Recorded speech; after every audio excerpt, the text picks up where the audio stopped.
তাই দেখুন বৃন্দাবনে যেতে হলে সবাই মিলে রাধা নামে ধ্বনি করে তারপরে বৃন্দাবনে যেতে হয়, তাই না? তাই সবাই মিলে রাধা নামে ধ্বনি করবেন। জয় জয় রাধা রানী কি, জয় জয় রাধা রানী কি, জয় জয় রাধা রানী কি।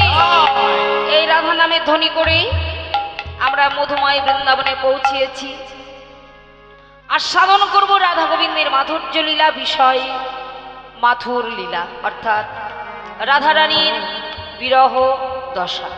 জয় নিতাই গৌর হরি বল। এই বিরহ দশায় বক্তা হলেন রাধারানী, আর শ্রোতা হলেন তার সখী বৃন্দগণ। ওমা, কথা বললে হবে না, কথা বলা যাবে না। খুব প্রয়োজনীয় কথা হলে তবেই দুই একটা বলবেন, তা না হলে বলবেন না। এই মাথুর লীলাই বক্তা